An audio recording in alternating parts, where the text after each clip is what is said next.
सकाळपासून नुसती लगबग चालू आहे, घाई गडबड, मुलांची तयारी, रांगोळी काढा, तळी तयार करा. अरे हो, तुम्हाला सांगायचंच राहून गेलं, ही माझी तयारी आणि लगबग चालू आहे रक्षाबंधनसाठी. आणि ही रक्षाबंधन का साजरी करतात हे मी महत्त्व माझ्या मुलांना पटवून देणार आहे. कारण भाऊ काय करतो, बहिणीची रक्षा करतो, कसं हसून खेळून मिळून राहायचं भावाबरोबर. आपल्याला आईवडिलांनंतर भावच असतो तो माहेरपणाला. मुलींना हेच महत्त्व मला पटवून द्यायचं आहे. आईवडिलांनंतर आपल्याला भावाकडे माहेरपणाला जावं लागतं, म्हणून भाव असावा. त्यासाठी आपण करतो रक्षाबंधन. आणि भावाने सुद्धा नेहमी बहिणीची रक्षा करावी, हे महत्त्व मी माझ्या मुलांना पटवून देते. त्यासाठी आज आपण साजरी करतोय रक्षाबंधन. तळी तयार करून मीच दिली आहे. आता सोनम सांगेल त्या तळीत काय काय घेतलंय ते. नारळ घेतलाय, तांदूळ घेतलेत, एक आमटी घेतली, राखी घेतली आणि तळीसाठी दिवा घेतलाय. हे माझे पेढे मी बनवले ते. भाऊ हसा हसला, अरे हसला रे हसला.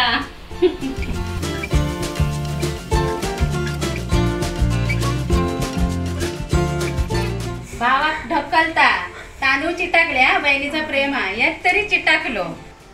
औषणासाठी आपण सुपारी आणि 1 रुपया घेतो.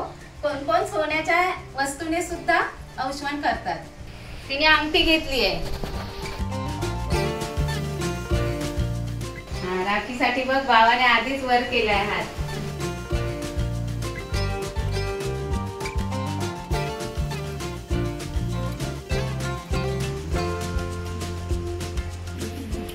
हात धुताय भाव, सॅनिटायझर करताय.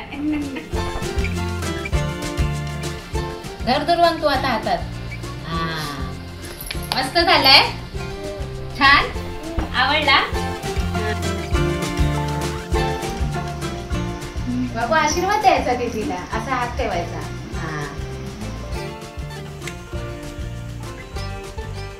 भावापेक्षा बहिणीकच घाई. माझे पेढे मम्मी कधी देणार खायला. आता अशी आमची रक्षाबंधन मस्त पार झाली आहे. ह्या सणामध्ये कळलं की बहिणीचं किती भावावर प्रेम आहे. माझ्या मुलीकडनं तर मला नक्कीच कळलं, कारण सकाळी उठल्यापासून तिची पण भरपूर लगबग होती आणि तयारी होती.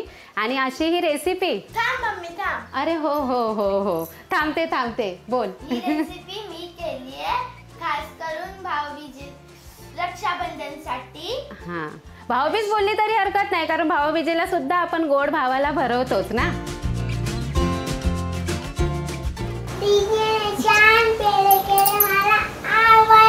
कुठे आहे पेढा, आम्हाला नाही दिसला. अरे वा, हा खाऊन दाखव कसा. अरे वा वा वा वा वा. सोनम, हे तू काय घेतलंयस? चणे घेतले. आणि कशासाठी घेतलेस? रक्षाबंधनसाठी पेढे बनवायला. अच्छा, माझी मुलगी आज बिना गॅसचे चण्याचे पेढे करणार आहे आणि तिची जय्यत तयारी आहे. भावासाठी ती पेढे बनवणार आहे. 200 ग्राम चणे घेतले. चणे नाही घ्यायचे असेल तर सोनम काय घ्यायचं आपण? फुटाण्याची डाळ. हां, फुटाण्याची डाळ घ्यायची, जी सोललेली असते ती. ती आता हे पटापट सोलून घेते आहे. आणि सोनम, हे तू का करते आहे? कारण ह्याला गॅस नाही लागत. अच्छा, तर निघण्यासाठी ती बघा काय आयडिया लावते. अशा हाताने चुरून घेते. Very good. अशा तऱ्हेने जर केलं तर काय होणार सोनम? साला जास्त निघून जातात. हां, आणि ह्या ताटात घेऊन पाकडून घ्यायचे. पाकडता तर तिला येणार नाहीत, पण मी देईन तिला पाकडून. पटापट चुरल्यामुळे आपले चणे बघा पाटी गेले.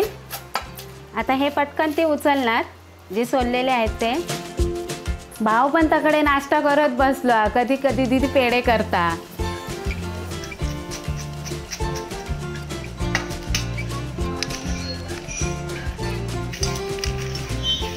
जर हे नसतील, चणे नसतील तर फुटाण्याची डाळ घ्यायची. मम्मी, हे माझे पाऊण वाटी सोलून झाले चणे. हा मम्मी, आता ज्याच्यात किती साखर वाटले ना त्या भांड्यात ओतून दे. मी तुला हे पटकन वाटून देते. असे मस्त मम्मीने मला चणे वाटून दिलेत बारीक. आता मी हे भांड्यात काढून घेते. मम्मी, एवढी साखर लागणार आहे काय? हो, तेवढी लागणार आहे, कारण हे 200 ग्राम चणे आहेत ना, तर त्याला मी 150 ग्राम साखर घेतली आहे. पूर्ण घालून घ्यायची आहे. आता ही मस्त मिक्स करून घेते मी. सगळी पिठी साखर या चण्याच्या पिठाला लागली पाहिजे.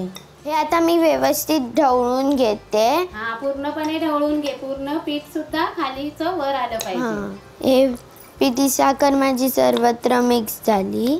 आता सोनम बघ, सगळीकडे झाली आहे ना पिठी साखर. आता थोडीशी चाकून बघ. लागलंय गोड? हा, मस्त गोड झाले. हा, की आणि पाहिजे? मस्त गोड झाले. मम्मी, माझी पिठी साखर मिक्स करून झाली. आता काय करू? आता हे जे थोडं थोडं तूप आहे ना ते घालायचं. हे सगळं एकत्र नाही घालायचं, थोडं थोडं घालायचं. मिक्स कर आता ते. तो चमचा ह्याच्यात घालायचा नाही बाबू. मी घालते, तू मिक्स कर. हे आपण 200 ग्राम तूप घेतलंय. हे काही गरम करून घेतलेलं नाहीये. हे असंच तूप घेतलेलं आहे. बांगड्या कधीही मागे करायच्या अशा. अजून तूप लागेल असं मला वाटतं. हा, मग घे ना, मी घालते ना, तू करत जा गोळे. असं वाटगं गोल गोल फिरवायचं. हा, कधी मला मदत नसते. शेवटचा गोळा कधीतरी लाटायला मागते चपातीचा. पण आज भावासाठी खूप प्रेम आलंय. आपल्या छोट्या भावासाठी आणि सिद्धांसाठी सुद्धा. तिचं जास्त प्रेम त्या सिद्धांवर आहे. तो तांदळाच्या खिरीच्या रेसिपीत आहे. तो मालवणी झील सिद्धांत, तो माझा फेवरेट भाव आहे. हा मम्मी, आता हे होत आलंय. हा, आता हे होत आलंय ना, तर जर असं हातावर घेऊन मी चेक करते. नाही सोना, थोडं फसफसत आहे. अजून थोडं तूप लागेल. चांगलं चालेल. मळून घे. हात बाजूला कर. हा, आता परत मळून घे. हे असं मिक्स करून घेते मी तूप. हा, व्यवस्थित. का? आता तुला वाटतंय ना गोळा होईल असं? हा, हा, थोडंफार. आता वाटतंय ना? हा, आता त्या हाताचं सगळं काढ. असं असं या वाटीला असं असं करायचं आहे बघा. मम्मी, होत आलंय. हा, होत आलंय ना, बघू. हा, हे बघा सगळं खाली कसं पीठ टाकला नाही. पहिल्यांदाच रेसिपी केली ना की असं असतं. इथे खालचं. आणि मला ओरडते, पीठ टाकलं काय. तिला टीचर सुद्धा सांगते की मम्मीला मदत करायची. जर तुम्हाला एकसारखे पेढे पाहिजे असतील तसा चमचा दाबून असे घ्या. तुमचे पेढे एकसारखे येतील. हो, ही आयडिया ना तिचीच आहे. हा, तिने मला बोलली मम्मी चमचाभरच घेतलं ना तर पेढे एकसारखेच येतात. माझ्याकडे एक पेढे बनवायची नवीन ट्रिक आहे. ते असं गोल गोल करायचं आणि हलक्या हाताने प्रेस करायचं.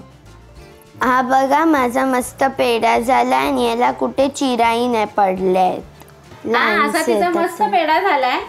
ती सांगते त्याप्रमाणे जर तुम्ही केलात ना तर तुमच्या एकाही पेढ्याला अशी क्रॅक जाणार नाही.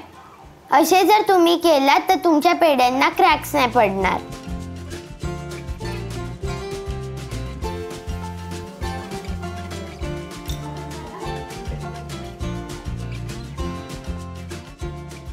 हे जेवढं जास्त वेळ हातावर घेऊन मळाल ना तेवढं तुमचे पेढे चांगले बनतील आणि त्याच्यावरती क्रॅक सुद्धा नाही येणार. व्यवस्थित प्लेन येतील. तिने आता असे मस्त प्लेन, तिने सांगितल्याप्रमाणे जर तुम्ही जर केलेत ना तर असे मस्त प्लेन होणार. ती बोलते ते बरोबर आहे, क्रॅक नाही पडणार. आणि ह्याचे अजून तू काय काय बनवणार? मोदक सुद्धा बनवू शकतो. हो, ते एक आयडिया तिने मस्त लावली आहे की मोदकाच्या मोल्ड मध्ये जर हे सारण जर तुम्ही घातलं तर मस्त मोदक सुद्धा होईल ह्याचा. आता मी थोडी तिला मदत करते कारण माझ्या मुलीला एवढी कामाची सवय नाही ना. भाव तिथे मोबाईल बघण्यात बिझी झालाय तयारी करून आणि पोहे खातोय. आमच्याकडे चारोळी नाहीये, ह्याच्यावर चारोळी छान वाटते पण आम्ही बदाम कापून घेतले ते ती लावते त्याच्यावर. कारण बदाम सुद्धा चारोळीचंच काम करताय. पहा, तिने बरोबर मध्ये लावले. थोडीशी दूध पावडर टाकली ना तर पेढे आणि चविष्ट लागतात. पण आम्ही लॉकडाऊनला असेच केले होते, फक्त साखर आणि चणे वाटून. ह्याची चव एकदम छान असते. किती झालं तरी ते बेसनच ना, आणि बेसनचे लाडू तर माझ्या सोनमला भरपूर आवडतात. असे माझे पेढे तयार आहेत रक्षाबंधनसाठी. असे हे पेढे पिना घ्यायचे तुम्ही ह्या रक्षाबंधनला किंवा भाऊबीजेला नक्की करा. आणि परब किचन लाईक, शेअर आणि सबस्क्राईब करा. आणि नेहमी हसत राहा, खात राहा आणि परब किचन पाहत राहा. दुसऱ्या रेसिपी सोबत. धन्यवाद.